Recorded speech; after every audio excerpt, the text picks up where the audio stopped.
फिर मैंने कहा, अब मैं जब पूरा पढ़ा रहा था बीच बीच में थोड़ी बातें और करता, तो मैंने कहा देखो इस मिडिवल में सबसे महत्वपूर्ण जो राजा वो है अलाउद्दीन खिलजी, इसलिए अलाउद्दीन का क्वेश्चन पक्का आएगा, इसलिए अलाउद्दीन को ढंग से पढ़ लेना। ये करवाने के लिए मैं अलाउद्दीन पे ज्यादा ध्यान दे दी, इसीलिए कहते हैं। अब भाई पेपर में उस साल अलाउद्दीन का क्वेश्चन आया ही नहीं, उसमें क्वेश्चन आया दीवाने अर्ज क्या है। तो वो जब पहली बार यूं कर रहे थे, उन्होंने टिक लगाया दीवाने अर्ज क्या, सैनिक विभाग, उनका पता ही। अब वो भरने लगे ओमर, ओमर भरने लगे तो वापस दीवाने अर्ज पर आए।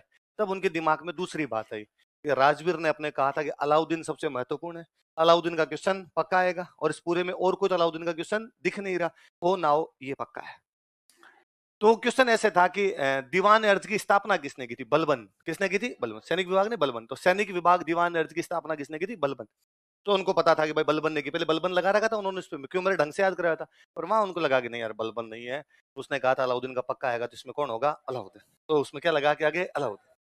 तो मैंने आते पूछा रहे ये कैसे कर दिया आपने, तो उन्होंने कहा यार तूने दो बात बताई थी मेरे मिक्स हो गई यार, पहले तो मेरे बलबन ही दिमाग में, तो देख ले मैंने टिक किस पे लगा रखा है, बलबन, लेकिन बाद में मेरे दिल से फिर तरंगे उठी और उन्होंने कहा कि इसका आंसर बलबन नहीं है, इसका आंसर क्या है, अलाउद्दीन। इसलिए ओमर में मैं क्या लगा के आ गया, अलाउद्दीन। हमें दुख इस बात का हुआ कि उस प्री में वो 0.33 नंबर से फेल हुए, 0.33 से फेल, मतलब यदि वो एक क्वेश्चन सही हो तो आप मेंस दोगे, और यदि वो क्वेश्चन सही नहीं तो आप मेंस से नहीं दोगे। उन दो घटनाओं ने मुझे ये बताया कि एग्जाम के दौरान दिल की कोई भी बात माननी, दिमाग जो कहे वो आंसर है। तो आप भी एग्जाम में दिल की बात, क्योंकि दिल तो बच्चा है ना, तो उसकी बातें माननी